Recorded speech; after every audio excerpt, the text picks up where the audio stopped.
بڑی دلچسپ لگ رہی ہے۔ جگت چوہان نے پرہوس لہجے میں کہا، بھگوان جانتا ہے کہ میں نے اپنے نوادرات میں سے کبھی ایک دمڑی بھی کوئی چیز فروخت نہیں کی۔ بھگوان کی دیا سے مجھے اس کی ضرورت ہی نہیں پیش آئی، لیکن ایسی چیزوں کا حصول میری اور بھگت رائے کی زبردست آرزو رہی ہے، اور ہم نے کبھی کسی ایسے موقع کو نہیں چھوڑا جہاں ہم اس طرح کے ایڈونچر کا موقع مل سکے۔ مجھے اس بات کا اندازہ ہے، اور اس لیے میں نے شروق سے کہنا تھا کہ میرا خیال ہے میرے دوست اس کام کے لیے خوش دلی سے تیار ہو جائیں گے۔ وہ کہنے لگی کہ اگر وہ اس کام کے لیے تیار ہو جائیں تو اس مہم کا فوراً آغاز کیا جا سکتا ہے۔ ہمیں اس کے لیے جانا کہاں ہوگا؟ پھولا کانچن سے ایک لمبا سفر طے کر کے اس کی ترائیوں میں ایک قبیلے تک جس کا کوئی نام نہیں ہے۔ پھولا کانچن ہمالیہ کی وہ چوٹی ہے جو ابھی تک سر نہیں ہوئی۔ ہاں، لیکن ہمیں چوٹیاں سر نہیں کرنی ہوں گی، ہمیں ہمالیہ کے دامن میں ہی سفر کرنا ہوگا، پھولا کانچن کی چوٹی کے آس پاس۔ گڈ۔ اب ایک سوال جو بنیادی حیثیت رکھتا ہے وہ یہ کہ شروق وہاں کیوں جانا چاہتی ہے؟ یہی تو سب سے دلچسپ بات ہے۔ بات اس نامعلوم قبیلے کی ہے جسے ہم اپنی مرضی سے کوئی بھی نام دے سکتے ہیں، لیکن اس قبیلے کا کوئی نام نہیں ہے۔ شروق خود کو اسی قبیلے کا بتاتی ہے۔ اوہ، ویری گڈ۔ اور وہ کہتی ہے کہ وہ اس قبیلے کی دیوی ہے۔ دیوی؟ ہاں، قبیلہ اسے پوجتا ہے۔ بڑی عجیب و غریب اور دلچسپ کہانی سنائی ہے اس نے اس سلسلے میں۔ اس کا کہنا ہے کہ اس کا باپ نسلاً منگول تھا، بہت بہادر، بہت طاقتور، بہت ہی جنگجو۔ کسی طرح وہ دریائے مستونگ میں بہتا ہوا اس قبیلے تک جا پہنچا۔ وہاں اسے گرفتار کر لیا گیا، اور قبیلے کے رسم و رواج کے مطابق جب ایک سومبر رچایا گیا تو قبیلے کی نئی شہزادی نے ورمالا اس کے گلے میں ڈال دی۔ اس طرح اس کی نہ صرف جان بچ گئی بلکہ وہ وہاں کی معزز ہستیوں میں شمار ہونے لگا۔ قبیلے کے عجیب و غریب رسوم و رواج ہیں، وہاں جادوگروں کا راج ہے، اور جادوگر ہی سارے فیصلے کرتے ہیں۔ شروق اس لڑکی کی اولاد ہے جسے منگول قیدی کے ساتھ بیاہ دیا گیا تھا۔ شروق جڑواں پیدا ہوئی، اس کی بہن کا نام شراکا تھا۔ جادوگروں نے فیصلہ کیا کہ جڑواں لڑکیاں قبیلے پر نحوست لا سکتی ہیں، اور انہیں اس وقت تک قبیلے کا حکمران نہیں بنایا جا سکتا جب تک کہ ان میں سے ایک لڑکی کو قتل نہ کر دیا جائے۔ قرعہ اندازی ہوئی اور فیصلہ شروق کے خلاف نکلا۔ جادوگروں نے اس کے قتل کے احکامات دے دیے اور اسے کچھ لوگوں کے حوالے کر دیا اور کہا کہ وہ اسے جنگل میں لے جا کر قتل کر دے۔ شروق کی ماں نے بڑا احتجاج کیا، لیکن اس کی کوئی بات نہیں سنی گئی۔ ایک بچی وہیں رہ گئی اور شروق کو وہ لوگ قتل کرنے کے لیے لے گئے، لیکن جو لوگ اسے قتل کرنے لے گئے تھے ان کے دل میں اس بچی کو دیکھ کر رحم آ گیا، اور وہ اسے لے کر دور دراز کی آبادیوں میں پہنچ گئے۔ انہوں نے ایک جگہ رہائش اختیار کی اور محنت مزدوری کر کے شروق کو پروان چڑھانے لگے۔ ادھر شراکا مستقبل کی ملکہ کی حیثیت سے پروان چڑھ رہی تھی۔ قبیلے والے شروق کو بھول گئے تھے۔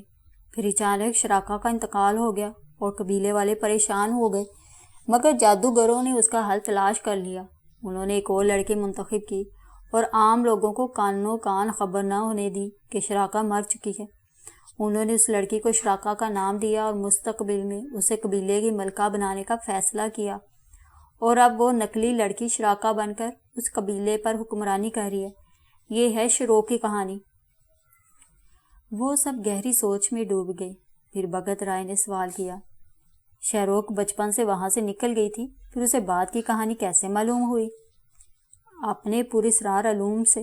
تم خود دیکھ چکے ہو کہ وہ پراسرار علوم کی ماہر ہے، اور یہ علوم اسے ورثے میں ملے ہیں، یعنی اس کے خمیر میں شامل ہیں۔ اس نے اپنی ذات میں پوشیدہ ان علوم سے واقفیت حاصل کی اور انہیں آگے بڑھایا۔ اسی دوران اس کی اس حیثیت سے واقف ہو کر ایک اسپینش جادوگر اس کی طرف متوجہ ہو گیا اور اس نے اسے اپنی شاگردی میں لے لیا۔ اس جادوگر نے پیش گوئی کی ہے کہ آخرکار شروق اس قبیلے کی ملکہ بنے گی، اور اب شروق اپنے آبائی قبیلے میں جانے کا عزم رکھتی ہے۔ آپ لوگوں کی شخصیت سے واقف ہو کر وہ اس بات کی خواہش مند ہے کہ آپ ایک مہم ترتیب دیں اور اسے اس کے قبیلے تک لے جا کر اسے اس کا حق دلائیں۔ گویا جادوگروں سے جنگ کریں، جگت چوہان نے مسکرا کر کہا۔ وہ کہتی ہے اس کی ضرورت نہیں پیش آئے گی۔ جو ہی انہیں معلوم ہوگا کہ وہ شراکا کی دوسری بہن شروق ہے، وہ اسے سر پر بٹھا لیں گے۔ وہ کہتی ہے کہ اس کے عوض وہ ہمیں دنیا کے قیمتی ہیروں کے انبار دے گی اور ہم دنیا بھر میں مقبول ہو جائیں گے۔ تم کیا کہتے ہو جان کرسٹوفر؟ بھگت رائے نے پوچھا۔ پہلے میں اس سے بیزار تھا، لیکن اس داستان کو سن کر میری حس مہم جاگ گئی ہے۔ اب تم بتاؤ، تم کیا کہتے ہو؟ ہمیں سوچنے کا موقع دو۔ ضرور۔ تنہائی ملی تو جان کرسٹوفر نے شروق کو صورتحال بتائی اور وہ مسکرانے لگی۔ میرا علم کہتا ہے کہ وہ تیار ہو جائیں گے۔ لیکن شروق، کیا یہ کہانی سچی ہے جو تم نے ان تک پہنچائی ہے؟ نہیں، شروق نے جواب دیا۔ جان کرسٹوفر جو جواب سننا چاہتا تھا، شروق کا جواب اس سے بالکل مختلف تھا۔ وہ چونک پڑا اور اس نے حیران نگاہوں سے شروق کو دیکھا۔ مطلب، یعنی وہ کہانی جو تم نے مجھے سنائی ہے؟ جان کرسٹوفر، تم ایک ذہین انسان ہو، لیکن بعض اوقات تم ایسی احمقانہ باتیں کرنے لگتے ہو کہ میں الجھ جاتی ہوں۔ کرسٹوفر، میں نے تمہارا انتخاب ایک اچھے ساتھی اور ایک طاقتور شخص کی حیثیت سے کیا ہے۔ تمہیں اپنے بارے میں یہ بھی نہیں معلوم کہ میں کتنی محنت کی ہے تم پر۔ تم مجھ سے یہ کیوں پوچھ رہے ہو کہ یہ کہانی سچ ہے یا جھوٹ؟ میری زندگی کے سب سے اہم مسئلے کو اگر تم ایک بار بھی جھوٹ کہو تو میرے لیے دکھ کی بات ہے۔ جان کرسٹوفر حیران ہو رہا تھا۔ یہ عورت اس کے ساتھ بار بار چوہے بلی کا کھیل کھیل رہی ہے۔ شروق کی آواز ابھری۔ مجھے صرف یہ بتا دو کہ آج تک تمہیں میری ذات سے کوئی تکلیف پہنچی ہے یا تمہاری بیٹی میلینا کو؟ حالانکہ تمہیں خود بھی اس بات کا اندازہ ہے کہ میلینا مجھ سے بے پناہ نفرت کرتی ہے، مگر میں اگر چاہتی تو اپنے علم کے ذریعے تمہارے دل میں اس کے لیے نفرت ڈال کر اسے اپنے راستے سے ہٹا سکتی تھی، لیکن مجھے اس کی ضرورت نہیں ہے اور نہ ہی میری ذات سے آئندہ بھی کبھی کسی کو کوئی تکلیف پہنچے گی۔ تم نے اتنی لمبی چوڑی تقریر کر ڈالی، یہ نہیں بتایا کہ یہ کہانی سچ ہے کہ نہیں۔ Shut up! اب اس کے بعد مجھ سے یہ سوال مت کرنا۔ شروق کو واقعی غصہ آ گیا تھا۔ خاصی دیر تک وہ خاموش رہی، پھر بولی، اور تم مہم جوؤں کے لیے جو سب سے زیادہ چیز اہم ہے وہ دریائے مستونگ کے وہ ہیرے ہیں جو ایک ایسی جگہ محفوظ ہیں کہ تیز پانی کا بہاؤ بھی انہیں وہاں سے باہر نہیں لے جا سکتا۔ میں تمہارے منہ ان ہیروں سے بھر دوں گی، کیا سمجھے؟ جان کرسٹوفر کی رگ ظرافت بھڑک اٹھی۔ اس نے کہا، ارے تم نے ایسا کیا ڈارلنگ تو بھلا ہم میں سے کون زندہ بچے گا؟ ان میں سے ایک آدھ ہیرا ہمارے پیٹ میں بھی چلا جائے گا اور بس۔ نہیں جان کرسٹوفر، اس وقت مذاق کی بالکل گنجائش نہیں ہے۔ میری زندگی کی کہانی بہت عجیب ہے، بہت ہی عجیب۔ میں تمہیں کیا بتاؤں؟ تم نے ان لوگوں کو کیا واقعات سنائے ہیں؟ میں نے انہیں وہ سب کچھ بتا دیا ہے جو تم ان کے کانوں تک پہنچانا چاہتی تھی۔ ان کا رد عمل کیا ہے اور انہوں نے سوچنے کی گنجائش کیوں طلب کی ہے، حالانکہ انہیں اسی لمحے اپنی تیاری کا اظہار کر دینا چاہیے تھا؟ وہ اس مہم جوئی کے لیے تیار ہو جائیں گے اور میرا خیال ہے بہت جلد وہ براہ راست تم سے رابطہ کریں گے۔ لیکن شروق، جو کہانی تم نے مجھے سنائی ہے وہ بہت عجیب ہے، اور جہاں تک تم نے سالار کا تذکرہ کیا ہے وہ بھی بڑی انوکھی بات ہے۔ آخر اس نوجوان لڑکے کا تمہاری زندگی کے ان واقعات سے کیا تعلق ہے؟ اچانک ہی شروق کی ناک کے نتنے پھولنے پچکنے لگے اور پھر اس کی آنکھیں سرخ ہو گئیں اور ان سرخ آنکھوں سے آنسو بہنے لگے۔ جان کرسٹوفر نے اس کی اس کیفیت کو بھی پہلی بار دیکھا تھا۔ آج تک اس نے کبھی شروق کو روتے ہوئے نہیں دیکھا تھا۔ اس کی گلو گیر آواز ابھری، تم سالار کے بارے میں جاننا چاہتے ہو تو سنو کرسٹوفر، وہ میری اولاد ہے، وہ میرا بیٹا ہے، سمجھے، میرا بیٹا ہے۔ شروق یہ کہہ کر بری طرح سسکنے لگی۔ جان کرسٹوفر پر تو حیرتوں کے پہاڑ ٹوٹ پڑے تھے۔ وہ تعجب سے شروق کو دیکھ رہا تھا۔ شروق جس طرح رو رہی تھی، بلک رہی تھی، وہ مصنوعی نہیں ہو سکتا تھا، لیکن یہ کیا کہانی ہے؟ یہ تو بالکل ہی انوکھی ہے۔ لیکن پتہ نہیں شروع کو اس بات کا کوئی علم تھا کہ نہیں کہ دروازے کے باہر سالار دروازے سے کان لگائے یہ ساری باتیں سن رہا ہے۔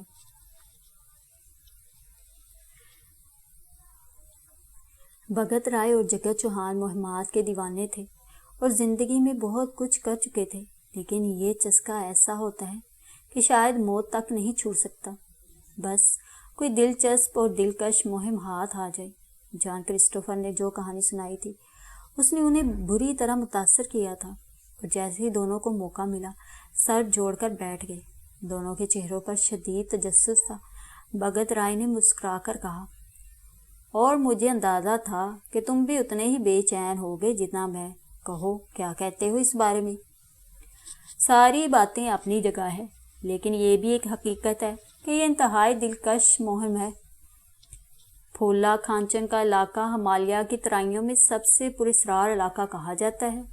اس کے بارے میں طرح طرح کی روایات مشہور ہیں۔ یہ بھی کہا جاتا ہے کہ سدھارتھ نے پھولا کھانچن کے ہی ایک غار میں طویل عرصے تک چلہ کشی کی تھی۔ اور پھر سب سے بڑی بات یہ ہے کہ ہمارے سامنے ایک انتہائی پراسرار کردار موجود ہے، یعنی شروق، جس کی داستان اس قدر حیران کن ہے کہ عقل دنگ رہ جاتی ہے۔ اگر واقعی دریائے مستونگ کا کوئی حصہ جو پہاڑوں میں پوشیدہ ہے اس طرح کے ہیروں سے بھرا ہوا ہے جن کی کہانی ابھی تک منظر عام پر نہیں آئی ہے، تو وہ ایک ایسا دلکش علاقہ ہوگا کہ اس کے لیے 100 بار زندگی قربان کی جا سکتی ہے۔ خیر، زندگی ہوتی ہی جانے کے لیے ہے، اور اپنے کسی بہترین شوق کی تکمیل میں اگر زندگی چلی جائے تو ظاہر ہے اس سے اچھی بات اور کوئی ہو ہی نہیں سکتی۔ بس وہ عورت ذرا کچھ عجیب سی لگتی ہے۔ وہ ایک پراسرار وجود ہے، اس میں شک کی بات نہیں ہے، لیکن میرا خیال ہے کہ ہمیں اس مہم کے لیے تیار ہو جانا چاہیے۔ یار بس مجھے صرف اس بات کا خدشہ تھا کہ کہیں تم دل سے اس مہم کو قبول نہ کرو۔ کیوں، ایسی کیا بات ہے؟ ویسے بھی بھمیری میں پڑے پڑے سڑ رہا تھا۔ وہ تو شکر ہے تمہارے اس تیز تواڑی کے میلے کا کم از کم بھمیری سے نکلنے کا موقع مل گیا۔ ہاں یہ بات تو ہے۔ وہ لوگ ابھی باتیں کر رہے تھے کہ دروازے پر ہلکی سی دستک ہوئی اور جگت چوہان نے کہا، کون ہے؟ اندر آ جاؤ۔ لیکن اندر داخل ہونے والے شخص کو دیکھ کر چونک پڑے تھے۔ یہ سالار تھا جو آج تک کبھی اس انداز میں ان کے پاس نہیں آیا تھا۔ اندر داخل ہو کر اس نے کہا،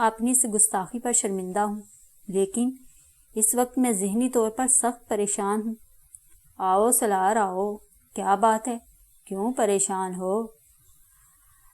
اگر آپ اجازت دیں تو دروازہ اندر سے بند کر دوں؟ سالار نے کہا۔ یہ مزید حیرانی کی بات ہے۔ بھگت رائے نے گردن ہلاتے ہوئے کہا، ہاں ہاں بند کر دو، بولو کیا بات ہے؟ سالار نے پلٹ کر دروازہ بند کر دیا تھا اور ان دونوں کے چہروں پر سخت تجسس کے آثار پھیل گئے تھے۔ پھر وہ ان کے قریب آ گیا، ان کا چہرہ سرخ ہو رہا تھا۔ پھر اس نے کہا، میں نے کوشش کی بھگت مہاراج کہ اپنی کسی بات سے آپ کو شکایت نہ ہونے دوں۔ میرے محسن خان مراد نے اور میری ماں نے، گو وہ میری ماں نہیں تھی، مجھے یہی سکھایا تھا کہ ہمیشہ سچ سے دوستی رکھوں، سو میں نے رکھی ہے۔ میں آپ لوگوں کے درمیان رہ کر اخلاق و آداب بھی سیکھ گیا ہوں، اس لیے میں کہنا چاہتا ہوں کہ جب آپ جان کرسٹوفر سے باتیں کر رہے تھے تب میں ایک کام سے آپ کے پاس آیا تھا، اور اندر ہونے والی باتیں اتفاقیہ طور پر میں نے سن لی تھی، لیکن مجھے یوں لگا جیسے ان باتوں کا تعلق مجھ سے ہے۔ اس کے بعد مجھے تجسس ہوا اور میں نے جان بوجھ کر جان کرسٹوفر اور شروع کی باتیں سنی، اور وہ باتیں یہ تھیں۔ سالار نے وہ تمام باتیں تفصیل سے ان دونوں کو بتائیں اور وہ دنگ رہ گئے۔ پھر سالار نے کہا، یہ ساری باتیں سن کر میں شدید ہیجان کا شکار ہو گیا ہوں۔ میں آپ لوگوں کی رہنمائی چاہتا ہوں۔ آپ تجربے کار ہیں، میرے محسن ہیں، بلکہ میرے مالک ہیں۔ میں آپ کا نمک کھا رہا ہوں، آپ کا وفادار غلام ہوں۔ میں آپ سے رہنمائی چاہتا ہوں، یہ جاننا چاہتا ہوں آپ سے کہ کیا وہ عورت میری ماں ہو سکتی ہے؟ اگر ایسا ہے تو اس سچائی کا پتہ کیسے چلایا جائے؟ نیز یہ کہ جیسا کہ مجھے میری پرورش کرنے والی ماں نے بتایا اور جیسا کہ مجھے میرے حقیقی باپ خان مراد نے بتایا کہ ایک شخص جو زخمی تھا اور مجھے ان کے پاس چھوڑ گیا تھا، نہ وہ جانتے ہیں اور نہ میں آج تک جانتا ہوں کہ وہ کون تھا، مجھے کہاں سے لایا تھا۔ لیکن ایک اور بات میں آپ کے کانوں تک پہنچا دیتا ہوں، وہ یہ کہ میری آنکھوں میں میٹھے میٹھے کچھ خواب ہیں، اور ان خوابوں میں ہمیشہ مجھے وہی مناظر نظر آتے ہیں جو پہلے نظر آ چکے ہیں۔ عظیم الشان پہاڑوں کی بلندیاں، ان کے درمیان بنے ہوئے راستے، وہ پوری اسرار لوگ جو خاص قسم کے گھر بنا کر رہتے ہیں، اور کچھ عجیب و غریب باتیں جو کبھی میری سمجھ میں نہیں آئیں۔ ان میں سب سے زیادہ حیرت ناک بات یہ ہے کہ وہاں ان پر اسرار لوگوں کی عورتیں اس عورت جیسے نقوش رکھتی ہے، اس کا نام شیروک ہے، اور جو کہتی ہے کہ وہ میری ماں ہے، اور وہ یہ الفاظ ادا کر کے بلک بلک کر روتی ہے، میرے محسنو، میری یہ مشکل دور کر دو، تم دنیا کو مجھ سے بہت زیادہ جانتے ہو، مجھے بتاؤ کیا میں اس عورت کا بیٹا ہو سکتا ہوں؟ بھگت رائے اور جگت چوہان اب سنبھل چکے تھے، ویسے بھی سالار ان کے لیے ایک نہایت پسندیدہ شخصیت تھا۔ وہ اس بے مثال نوجوان کو کسی مشکل میں تنہا نہیں چھوڑ سکتے تھے۔ جگت نے کہا، سالار آؤ بیٹھو۔ قابل احترام مالک، میں اپنے منصب کو یاد رکھنا چاہتا ہوں، آپ کے سامنے میں صرف زمین پر بیٹھ سکتا ہوں، آپ کے قدموں میں آپ کے حکم کی تعمیل اسی شکل میں کر سکتا ہوں۔ یہ کہہ کر سالار زمین پر بیٹھ گیا۔ حالانکہ ہم تمہارا ایک ہیرو کی طرح احترام کرتے ہیں، لیکن تمہاری خوشی ہمیں عزیز ہے۔ اصل میں انسانی زندگی کا جذبات سے بہت گہرا تعلق ہوتا ہے، اور ہم مشرق کے لوگ، بلکہ یہ کہا جائے تو غلط نہیں ہوگا کہ ہندوستان کے لوگ دل کو ہر معاملے میں بڑا پریشان کرتے ہیں اور اسے دکھ دیتے ہیں۔ ہم بیوقوف ہندوستانی جب دماغ سے کوئی فیصلہ نہیں کر پاتے تو وہ مسئلہ دل کے حوالے کر دیتے ہیں۔ ذرا غور کر کے تم میرے سوالات کے جواب دو۔ پہلا سوال یہ ہے کہ جب وہ عورت تمہیں اپنا بیٹا کہہ رہی تھی تو کیا تمہارا دل دکھ رہا تھا؟ کیا تمہارے دل میں یہ آرزو پیدا ہو رہی تھی کہ تم دروازہ کھول کر اندر جاؤ اور اپنی ماں سے لپٹ جاؤ؟ کیا اس کی آواز اور اس کی آنکھوں سے نکلنے والے آنسو تمہیں رنج دے رہے تھے؟ ذرا سوچ سمجھ کر جواب دو۔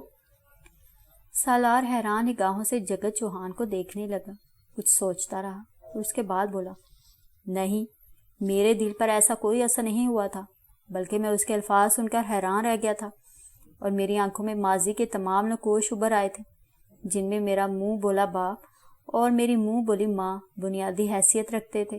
جو محبت مجھے اپنی ماں سے تھی اور جب اس دنیا سے گئی تو میرا جو حال ہوا تھا وہ بہت مختلف تھا۔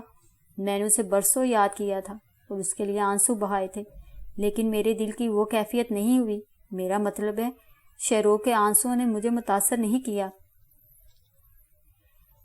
دوسری بات یہ کہ وہ عورت شیروک چاہتی ہے کہ ہمارا ساتھ حاصل کر کے پھلا کھانچن کے ان علاقوں کی طرف جائے جہاں اس کے کہنے کے مطابق اس کا قبیلہ آباد ہے، اور وہ اس قبیلے کی ایک معزز ہستی ہے۔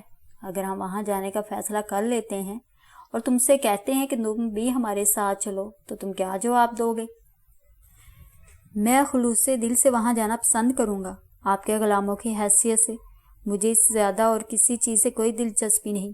میرے مالک بھگت رائے جن کے سپرد خان مراد مجھے کر گئے ہیں، جس چیز کو پسند کریں گے میں اسے سچے دل سے انجام دینے کی کوشش کروں گا۔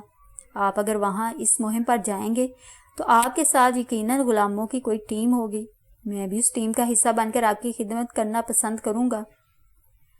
تم یقیناً کوئی بہت بڑے انسان ہو، یہ بات میں اپنے تمام تر تجربے کی بنیاد پر کہہ رہا ہوں خان سالار۔ جگت چوہان نے اس کے الفاظ سے متاثر ہو کر کہا، اور سالار نے گردن جھکا لی۔ بھگت رائے فخریہ نگاہوں سے سالار کو دیکھ رہا تھا، پھر اس نے کہا، اور میں اسے اپنی انتہائی خوش نصیبی سمجھتا ہوں کہ سالار جیسے بے مثال نوجوان کی قربت مجھے حاصل ہوئی۔ سالار، اپنے ذہن سے ہر بوجھ، ہر غلط احساس مٹا دو، تم نے ہمارے ارادوں کو تقویت دی ہے۔ واقعی یہ مہم ہمارے لیے بڑی دلکشی کی حامل ہے، کیونکہ ہم نے ساری زندگی اسی طرح کی مہمات میں گزاری ہے۔ دوسری بات یہ کہ دو دلکش کردار ہمارے ساتھ ہیں۔ اگر وہ شیروک تمہیں اپنا بیٹا کہتی ہے تو ہمیں نہ صحیح، لیکن جان کرسٹوفر کو وہ یہ جواب دینے کے لیے مجبور ہے کہ آخر تم کس طرح اس کے بیٹے ہوئے۔ ہم دیکھیں گے کہ اس بارے میں وہ کیا کہتی ہے، لیکن فوری طور پر یہ سارے سوالات کر کے ہم اپنی اس مہم کو خراب نہیں کریں گے۔ آپ کے حکم کی تعمیل ہوگی، سالار نے کہا۔ تو بس پھر جاؤ، اگر تمہاری تسلی ہوگی ہے تو آرام کی نیند اختیار کرو، اور اگر کوئی غیر معمولی بات ہو، میرا مطلب ہے شروق کی طرف سے، تو ہمیں اس بارے میں اطلاع دو۔ خود بھی ہم شروق پر نگاہ رکھیں گے، اس طرح کہ اسے کوئی شک نہ ہو اور تم یہ نہ محسوس کرو کہ ہم تمہارے بہت ہی ذاتی معاملات میں مداخلت کر رہے ہیں۔ میں آپ پر مکمل اعتماد کرتا ہوں عظیم مالک، سالار نے ادب سے کہا۔ اس کے بعد جانے کی اجازت طلب کی۔ وہ تو چلا گیا، لیکن بھگت رائے اور جگت چوہان اس بارے میں بہت دیر تک باتیں کرتے رہے تھے۔ دونوں کا موقف بالآخر ایک ہو گیا۔ یہ طے کیا گیا کہ جان کرسٹوفر سے آمادگی کا اظہار کر دیا جائے اور اس مہم کے لیے تیاریاں شروع کر دی جائیں۔ بھگت رائے کہنے لگا، کئی باتیں ہیں بھگت۔ اول یہ کہ ہم بہت عرصے سے کسی سنسنی خیز مہم کے لیے ذہنی طور پر تیار تھے، بس یہ سمجھ میں نہیں آ رہا تھا کہ کیا کیا جائے۔ میرے خیال میں یہ بہترین موقع ہے اور اس پر کام شروع کر دیا جائے تو بہتر ہے۔ طریقہ کار کیا اختیار کریں؟ جان کرسٹوفر سے بات کرتے ہیں اور یہ کہتے ہیں کہ ہم اس مہم کے لیے تیار ہیں، لیکن اس سلسلے میں شروق کو بھی مکمل طور پر اعتماد میں لینا چاہیے۔ وہ جس کہانی کی بات کرتی ہے ہم اسے صحیح تسلیم کرنے کا اظہار کریں، لیکن اس بات کو مد نگاہ رکھیں کہ اس میں کوئی اور بھی کارروائی ہو سکتی ہے۔ مہم جوئی کا مقصد ہی یہ ہے کہ ہم ہر طرح کے خطرات کا مقابلہ کرنے کے لیے اپنے آپ کو تیار رکھیں۔ ذرا دیکھیں تو صحیح، یہ پراسرار عورت کیا چاہتی ہے۔ اس کے علاوہ میں خصوصی طور پر تم سے کہہ رہا ہوں بھگت رائے کہ ہمیں سالار کے کردار کو بھی سامنے رکھنا ہوگا۔ اس نے جو انوکھا انکشاف کیا ہے، یعنی اپنے خواب، ان خوابوں کی حقیقت کیا ہے، یہ تمام باتیں ذہن میں رکھنا ہوں گی۔ بہت سے معاملات طے ہو گئے اور پھر جان کرسٹوفر نے ہی ان سے یہ سوال کیا، کیا فیصلہ کیا تم لوگوں نے اس مہم کے بارے میں؟ جان کرسٹوفر، پوری زندگی ہی ہم لوگوں نے مہم جوئی میں گزاری ہے۔ ایک اور مہم صحیح، بے شک معاملات پراسرار ہیں اور یہ پراسرار کردار خود ہمارے درمیان موجود ہیں، لیکن کچھ چیزیں بے حد ضروری ہیں۔ مثلاً کیا میڈم شروق ہمیں اعتماد میں نہیں لیں گی؟ اس نے یہی بات آج مجھ سے کہی ہے کہ اس مہم کے بارے میں تم لوگوں سے پوچھ لیا جائے۔ کیا وہ ہمیں اپنی کہانی سنانے کے لیے تیار ہوگی؟ یقیناً ہوگی، کیونکہ آگے اسی روشنی میں کام کرنا ہے۔ یہ الگ بات ہے کہ کہیں کسی مرحلے پر صورتحال مختلف ہو جائے، تو پھر ٹھیک ہے، یہ میٹنگ ارینج کر لو اور اس میں لازمی طور پر سالار کو بھی شریک کیا جانا چاہیے۔ اس مسئلے کے حل ہونے کے بعد آخر کار ایک وقت طے ہو گیا جب انہیں بیٹھ کر اس بارے میں سوچنا تھا۔ اس کا انتظام جگت چوہان نے بہت عمدہ کیا تھا۔ میٹنگ کے شرکا میں ملینا اور سمیتا بھی تھیں، سالار بھی اس میٹنگ میں بلایا گیا تھا۔ پھر شروق جان کرسٹوفر کے ساتھ آ گئی۔ اس کے ہونٹوں پر بڑی پرخلوص مسکراہٹ تھی۔ ان کے ساتھ بیٹھتے ہوئے اس نے کہا، گفتگو کا آغاز میں ہی کیے دیتی ہوں، کیونکہ مجھے احساس ہے کہ آپ لوگوں کے درمیان صرف میں اجنبی ہوں۔ اب آپ اجنبی نہیں ہیں میڈم شروق، خصوصی طور پر اس لیے کہ آپ ہمارے بہت پیارے دوست جان کرسٹوفر کی شریک حیات ہیں اور ہمارے معزز مہمان ہیں، جگت چوہان نے کہا۔ شکریہ، ایک اجازت اور چاہتی ہوں، شروق نے کہا۔ ضرور، کہیے۔ آپ کا پورا نام مہابیر جگت چوہان ہے۔ آپ مجھے اجازت دیں کہ میں آپ کو مہابیر کے نام سے پکاروں، یہ مجھے اچھا لگتا ہے۔ اوہ ضرور، بلکہ مجھے خوشی ہوگی کیونکہ بہت کم لوگ میرا پورا نام لیتے ہیں، اور میرے نام سے اب جیسے مہابیر ختم ہی ہوتا جا رہا ہے، جگت چوہان نے مسکراتے ہوئے کہا۔ بڑی نفسیاتی ضرب تھی جو شروق نے بیٹھتے ہی لگائی تھی، کسی کو یہ احساس دلانا کہ وہ کسی خصوصی توجہ کا مرکز ہے، بڑی اہمیت کا حامل ہے۔ شروق نے آگے گفتگو کرتے ہوئے کہا، اپنے بارے میں مجھے اعتراف ہے کہ میری شکل و صورت، میرا سٹائل آپ جیسے خوبصورت لوگوں کی طرح نہیں ہے، لیکن تھوڑی سی ہمدردی سے غور کریں تو اس میں میرا قصور نہیں ہے۔ آپ لوگوں کی طرح میں بھی تقدیر کی قائل ہوں۔ آپ اسے میری تقدیر سمجھیے کہ میں کچھ غیر معمولی معاملات کی حامل ہوں، اسی لحاظ سے میرا چہرہ اور خلیہ مختلف ہے۔ آپ ہمارے لیے انتہائی معزز ہیں میڈم شروق، ہم آپ کی عزت کرتے ہیں۔ اس کے الفاظ نے اور لہجے نے سبھی کو متاثر کیا تھا۔ میں آپ کی اپنائیت، دوستی اور اعتبار چاہتی ہوں، اس بات کی خواہش مند ہوں کہ مجھے غیر نہ سمجھا جائے۔ جان نے آپ کو میرے بارے میں بہت کچھ بتا دیا ہے، اسے ذہن میں رکھ کر آپ مجھ سے کچھ پوچھنا چاہیں تو پوچھیں۔ آپ بچپن میں اپنے قبیلے سے جدا ہو گئیں، پھر آپ کو اپنے بارے میں اتنی تفصیل سے کیسے معلوم ہو گیا، یہاں تک کہ آپ کو اپنی جڑواں بہن اور اپنا نام تک معلوم ہے؟ آپ اس بات کو تسلیم کریں کہ دنیا میں پراسرار علوم کا وجود ہے۔ آپ کی دنیا مہذب ہے اور تہذیب کی روشنی اسے فوکس کر کے ان قدیم علوم سے دور کر دیا ہے جن کا وجود اس کائنات میں موجود ہے، جبکہ اس روشنی سے دور کے لوگ، دور دراز علاقوں میں رہنے والے قبائل آج بھی زندگی بسر کر رہے ہیں۔ آپ کی جدید ترین سائنس بھی ان علوم کو باطل قرار نہیں دے سکی، جس کا ٹھوس ثبوت میں ہوں۔ آپ کو آپ کے قبیلے کے بارے میں بھی علم ہوگا کیا؟ اس کے طور طریق، کیا وہ اب بھی آپ کو قبیلے کی سربراہ کے طور پر قبول کر لیں گے، جبکہ انہوں نے تو آپ کو ختم کرا دیا تھا؟ اس سوال پر وہ مسکرا دی، پھر بولی، میں نے ابھی آپ کو ان اسرار علوم کے بارے میں بتایا تھا، انہیں کچھ عرصہ کے بعد ہی میری زندگی کا پتہ چل گیا تھا۔ انہوں نے آپ کو تلاش نہیں کیا؟ دو گروپ ہیں وہاں، ایک چاہتا ہے کہ میں واپس قبیلے میں نہ آؤں، دوسرا میری واپسی چاہتا ہے۔ آپ کو تلاش کیا گیا، آج تک کیا جا رہا ہے۔ وہ اپنے علوم کی مدد سے آپ کو نہیں پا سکے۔ میرے ایک استاد ہیں، ان کا تعلق اسپین سے ہے، انہوں نے مجھے اپنے علوم کی تاریک چادر میں چھپا رکھا ہے۔ میرے علوم میں ان کی رہنمائی شامل ہے۔ گویا وہاں آپ کے راستے روکے جائیں گے۔ ہاں، اور وہیں مجھے آپ کی مدد درکار ہوگی۔ آپ اپنے قبیلے تک جانے کے راستوں سے واقف ہیں؟ بس ایک سوال اور۔ اس بار بھگت رائے نے اسے غور سے دیکھتے ہوئے کہا، آپ نے جان کرسٹوفر سے شادی سے پہلے کہاں وقت گزارا اور کس کے ساتھ رہیں؟ اس سوال کا جواب نہیں دیا جا سکتا، حالانکہ یہ ایک اہم سوال ہے، مگر میں جواب نہیں دے سکتی۔ پہلی بار اس کا رویہ کچھ خشک سا ہو گیا۔ خیر میڈم شروق، ہم خلوص دل سے آپ کی اس مہم میں شرکت کے لیے تیار ہیں۔ مجھے آپ کا تجربہ اور آپ کی جدوجہد کی ضرورت ہے۔ اخراجات میرے ذمہ ہوں گے، اور ساتھ ہی مستوں کے اس پراسرار حصے میں ہیروں کی دلکش پیشکش جن کا مہذب دنیا میں کوئی نام نہیں ہے، لیکن جو مہذب دنیا کے نایاب ترین ہیروں سے زیادہ قیمتی ہیں، یہ اس کا نمونہ ہے۔ یہ کہہ کر شروق نے اپنے لباس سے چمڑے کی ایک قدیم طرز کی تھیلی نکالی اور اسے میز پر الٹ دیا۔ پورا کمرہ رنگین ستاروں سے سج گیا اور وہ سحر زدہ ہو گئے۔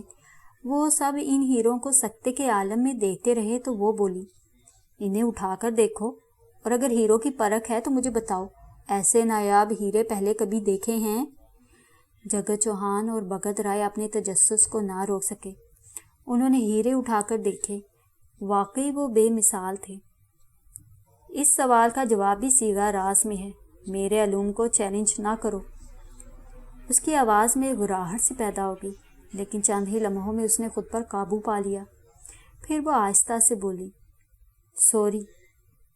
ماحول پر خاموشی طاری رہی، پھر وہ مدھم لہجے میں بولی، میں پوچھنا چاہتی ہوں کہ اس مہم کے بارے میں آپ کا کیا فیصلہ؟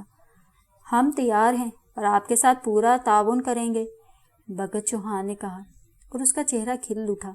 پھر وہ اٹھ کھڑی ہوئی اور اجازت لے کر جان کرسٹوفر کے ساتھ چلی گئی، جبکہ باقی لوگ وہیں بیٹھے رہے تھے۔ جگت چوہان نے بھگت رائے سے کہا، مجھے معاف کرنا بھگت، میں نے تم سے پوچھے بغیر فیصلہ سنا دیا۔ وہ تمہارا نہیں، میرا بھی فیصلہ تھا، اور میں چاہتا ہوں کہ اب اس میں بالکل تاخیر نہ کی جائے۔ ہم آج ہی رات تیاریوں کے بارے میں فیصلہ کر لیں گے۔ کل میں بمیری چلا جاؤں گا۔ کچھ اور لوگوں کو بھی اس مہم میں شامل کرنا ہے، جو ضروری ہے۔ تمہیں کمالی یاد ہوگا؟ ہاں، تم نے بڑے بڑے کردار جمع کیے ہوئے، وہ ٹھیک تو ہے نا؟ پہلے دنیا کے 4 ملکوں کو اس کی تلاش تھی، جن میں 2 کا اضافہ اور ہو چکا ہے، مگر تم جانتے ہو کہ وہ بمیری کو اپنی پناہ گاہ اور مجھے اپنی چھتری سمجھتا ہے۔ غضب کا انسان ہے، کیا بمیری میں ہے؟ نہیں، اس وقت نیپال میں ہے۔ وہ ہمارے لیے بہت شاندار ہوگا، کیونکہ آج کل انہی علاقوں میں کام کر رہا ہے، اور تم خطروں کے کھلاڑی اسے ضرور ساتھ رکھو گے۔ تم خود بتاؤ، غضب کی شخصیت ہے نا؟ ٹھیک ہے، اب تم بتاؤ لڑکیوں، تم اس دوران بالکل خاموش رہی ہو۔ جگن نے ملینا اور سمیتا سے سوال کیا اور دونوں چونک پڑی۔ ملینا نے کہا، آپ جانتے ہیں انکل، ڈیڈی مجھے اپنی ہر مہم میں شامل رکھتے ہیں۔ آپ مجھ سے بھی پوچھیں گے پتا جی، سمیتا نے کہا۔ نہیں، تم تو میری رائٹ ہینڈ ہو۔ اب تم جاؤ، ہم ذرا اپنے شہزادے سے باتیں کریں گے، جگہ چوہان نے سالار کی طرف دیکھتے ہوئے کہا۔